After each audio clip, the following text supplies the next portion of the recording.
안녕하세요. 메디터고 신일섭입니다. 오늘의 주제는 우크라이나 드론 공습이 불러온 미국의 각성, 트럼프에겐 머스크도 반란군, 도큐사인 브로드컴 실적 발표입니다.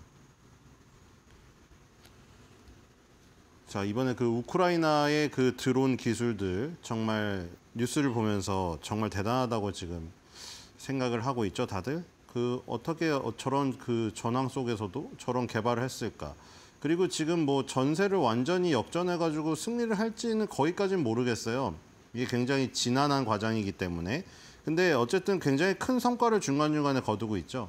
그 러시아 그 비행장 굉장히 멀리 떨어져 있는 곳이잖아요. 그러니까 우크라이나에서 쏜 게 아니라 드론이 거기까지 못 날아가죠. 그러니까 비밀 작전으로 이제 트럭에 숨겨가지고 러시아 내부에 침투를 한 다음에 거기서 인공지능으로 날린 거죠. 그 공군기지들에 이제 있는 그 엄청나게 비싼 막 수천억짜리도 있고 그런 그 전투기, 폭격기 이런 것들의 위에 보면은 다 타이어를 막 쌓아놨잖아요.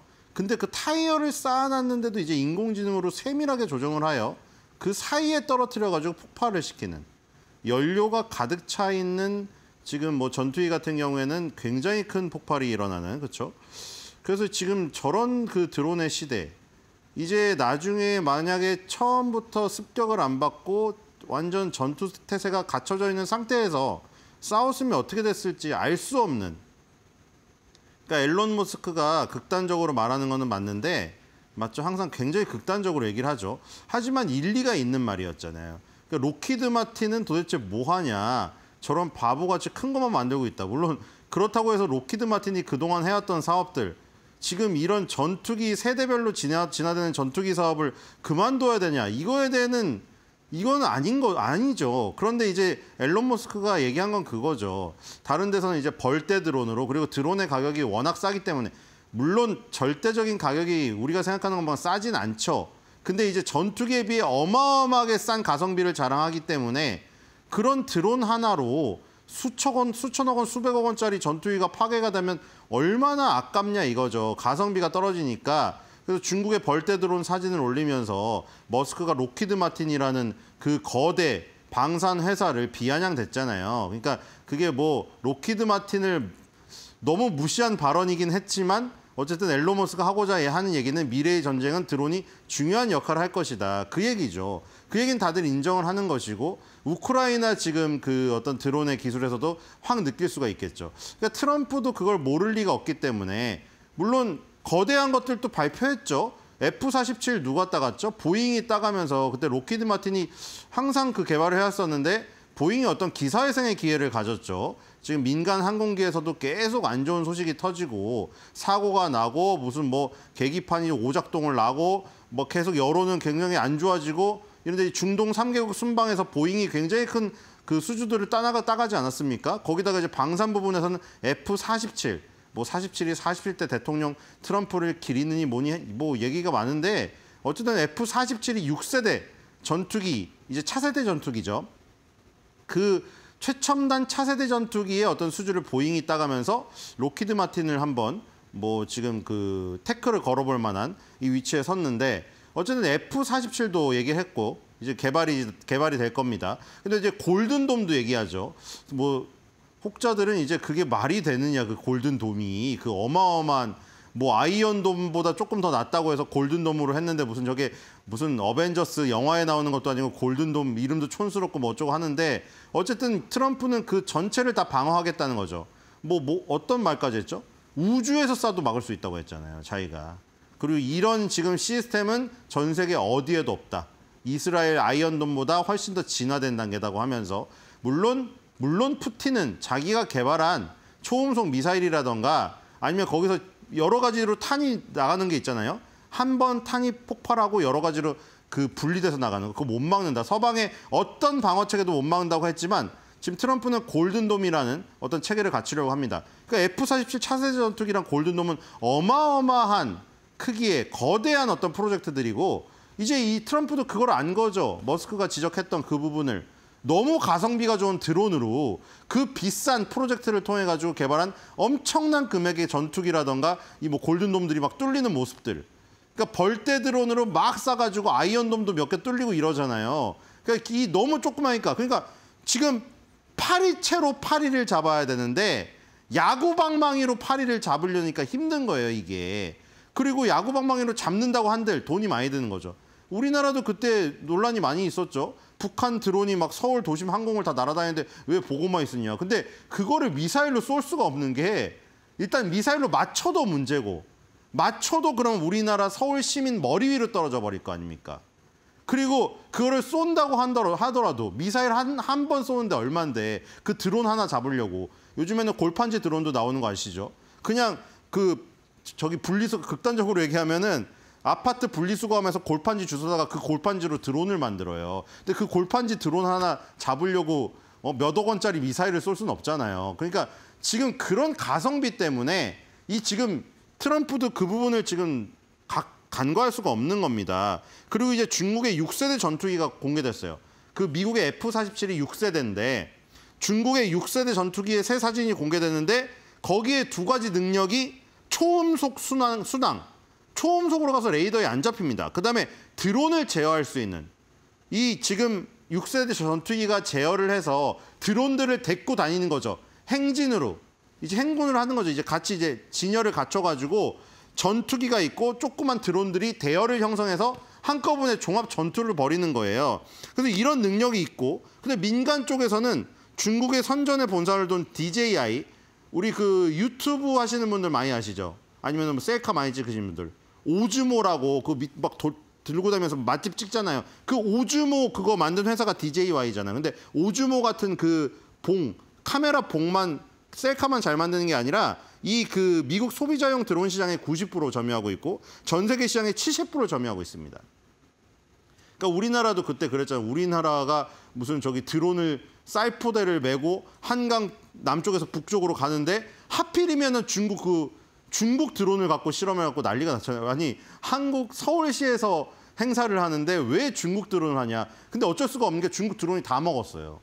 물론 이양홀딩스라는 종목이 미국 다큐멘터리에 이어서 찍혀가지고 다 실체가 밝혀지긴 했었죠. 막 골목에 갔더니 막 말도 안 되는 대기업인 줄 알았더니 골목에 무슨 먹자골목에 있고 막 이러죠. 그렇죠? 어쨌든 뭐 그런 게 있는데 DJI는 소비자용 드론 시장을 완전 점유하고 있다. 그래서 그걸 지금 벗어나야 되는 거죠. 왜냐하면 지금 중국을 벗어나려고 발버둥을 치고 있는데 드론 시장에서 먹히면 안 되잖아요. 지금 중국 철강도 밀어내려고 하고 있고 의료도 밀어내려고 하고 있고 중국의 히토류에서도 독립하려고 다 그러고 있는데 드론에서 밀릴 수는 없는 것이죠. 그래서 두 가지 행정명령에 서명을 했습니다. 아까 중국 6세대 전투기에 초음속 순항 능력과 드론 제어 능력이 있다고 했잖아요. 그래서 이제 초음속 비행 분야를 놓칠 수가 없는 거예요. 초음속 비행 분야에서 세계를 선도하는 기업이 되기 위한 행정명령에 서명을 했습니다. 그래서 이런 규제들을 다 풀었어요. 50년이 넘는 세월 동안 낡고 지나치게 제한적인 규제가 육상에서 초음속 비행을 약속하며 미국의 독창성을 억압한다. 이것 때문에 외국의 적들에게 리더십을 넘겨주고 있다. 이런 것 때문에 초음속 비행 규제 개혁이라는 행정명령에 서명을 했고요. 자, 그다음에 미국 드론의 지배력 강화죠. 아까 바로 그겁니다. DJI라는 그 중국 회사가 미국 소비자용 드론 시장의 무려 90%를 점유를 하고 있기 때문에 그런 부분을 지금 탈출을 해야 된단 말이에요. 그래서 드론 기술의 안전한 상용화 가속화 뭐 이런 거에 대해서 서명을 했습니다. 자, 그리고 이제 트럼프에게는 머스크도 반란군. 대통령이 캘리포니아에서 반란 진압법을 발동할 준비가 되셨습니까? 처음에 이렇게 시작했어요. 루비오 국무장관도 있고 루비오 국무장관한테 질문할 거 질문하라니까 기자들이 아무도 질문 안 하더라고요. 그래서 머스크했는데 트럼프한테 질문이 집중됐습니다. 자, 이 그대로 내버려두지 않겠다고 한 다음에 이제 결국에는 국가방위군을 투입했습니다. 그래서 로스앤젤레스에서 파괴되는 걸 내가 막았다. 여기까지 나오고 이제 워싱턴 DC로 돌아와서 또 인터뷰를 했는데 반란군이에요, 나쁜 사람들이에요 하고 이 비행기 소리가 너무 시끄러운지 가버렸어요. 지금 뒷모습으로. 아주 짧게 치고.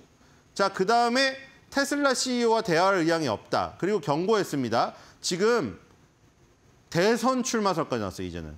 그쵸? 남아공 출신이긴 한데 뭐 어떻게 바꿀지 모르겠지만 정당 그 창당 얘기까지 나왔잖아요. 새로운 정당, 제3정당을 창당해야 된다. 근데 이제 차기 대선 출마설까지 나옵니다. 참 그렇죠.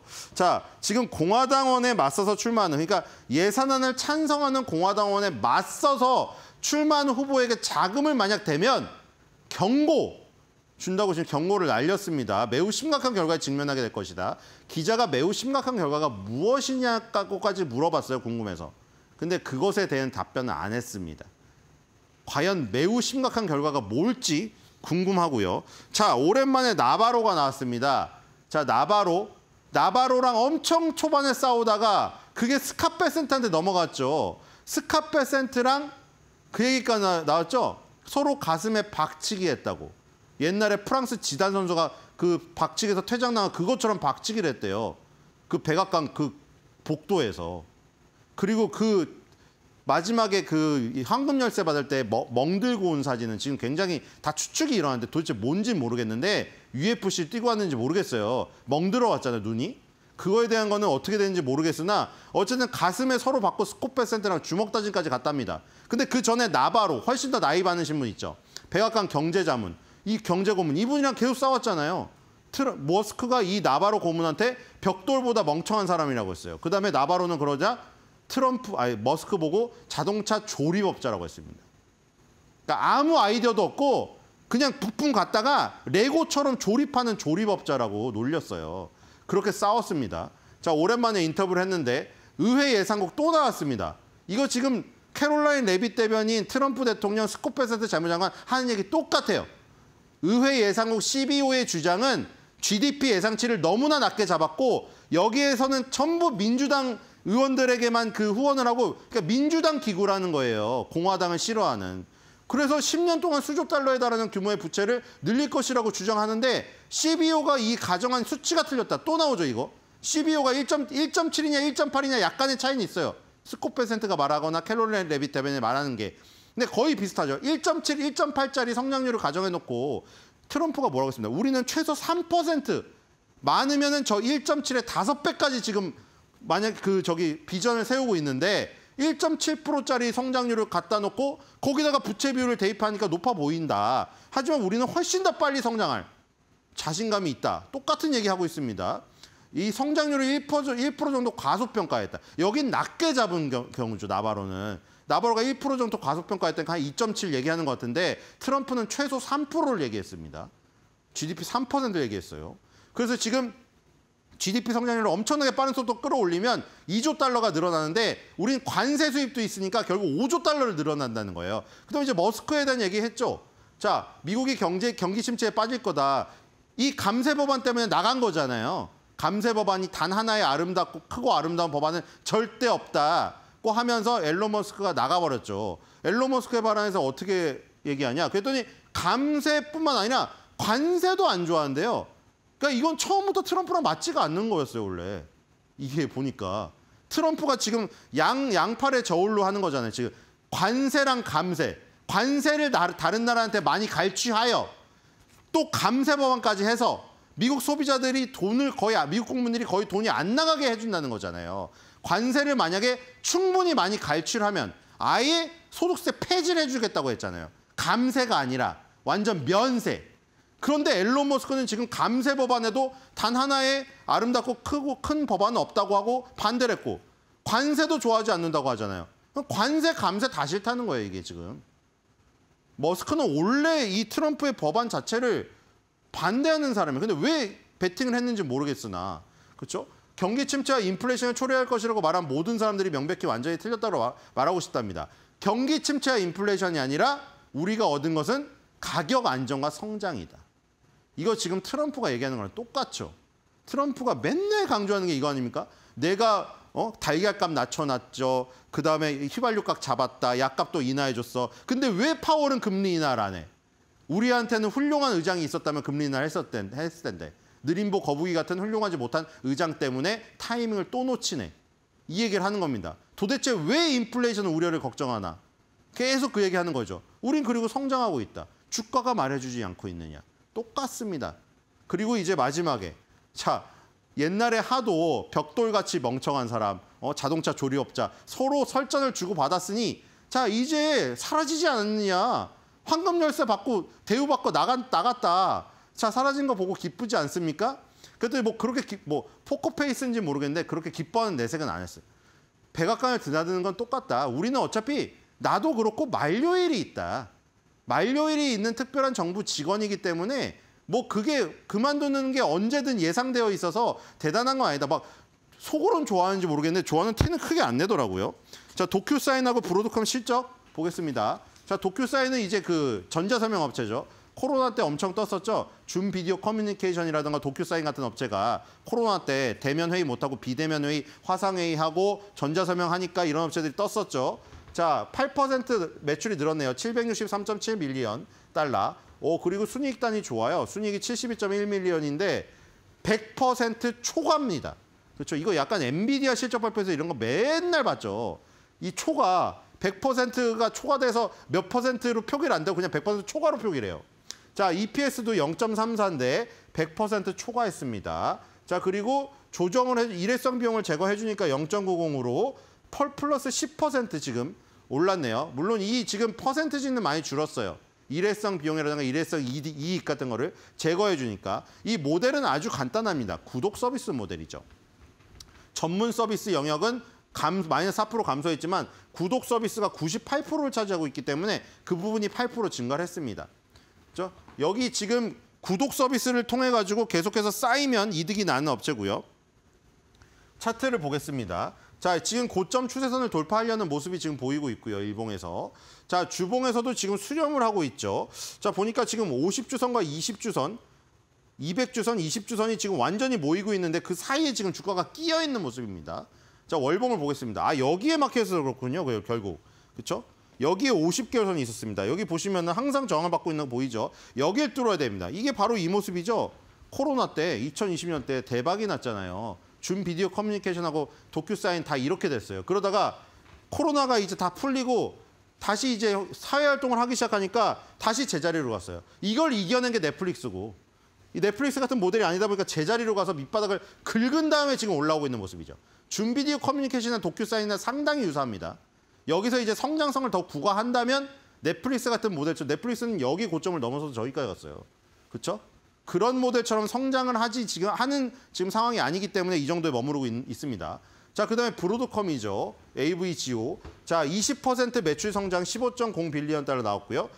이것도 또 지금 순이익이 4.97 빌리언 달러인데 100% 초과네요, 또. 그렇죠? EPS도 1.03 달러인데 100% 초과고요.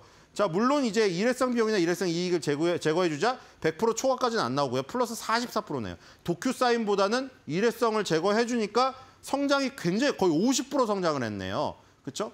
여기에는 지금 그 반도체 솔루션 부분이 56% 정도예요. 그다음 인프라스트럭처 소프트웨어가 나머지 44 정도고. 자, 브로드컴은 매그니피센트 7에 항상 후보로 거론되잖아요. 그림자 전략입니다. 엔비디아가 만드는 슈퍼칩이 비싸서 다른 회사들이 구글이나 메타가 자체 칩을 만들려고 할 때 이 지금 브로드컴이 이 지금 설계를 해주죠. 자, 여기서 지금 실적 발표가 나왔지만 지금 반등을 하지 못하는 모습이고요. 주봉 보겠습니다. 일단 주봉이 지난주에 역사상 최고가를 찌르고 내려왔어요, 지금. 그렇죠? 내려왔고요. 월봉 보겠습니다. 와, 대단하죠. 자, 지금 팔란티어라는 주가도 엄청난데 이 지금 브로드컴도 장난이 아닙니다. 지금 여기서 관세 전장 때문에 떨어졌다가 결국 140달러에서 주우신 분들은 순식간에 또 주당 120달러 이익을 보셨어요. 그래서 지금 일단 신고가를 뚫어놨기 때문에 뚫어놓고 지금 월봉상으로 지금 가격이 여기죠. 이번 달에 다시 한번 260달러를 돌파하면은 또 역사상 신고가 수준에 갑니다. 자, 지금 보시면 엔비디아, 브로드컴 이런 회사들이 지금 같이 계속 가고 있는 모습이죠. 인공지능의 성장은 계속되는 것 같고요. 엔비디아, 브로드컴 계속 주목해야 될 것 같습니다. 자, 오늘의 한 주 매도평은 오랜만에 나온 나바로, 그래서 결국에 또 소환된 머스크 같이 엮어서 준비해봤습니다. 벽돌보다 멍청한 나바로에게 벽돌을 맞은 머스크.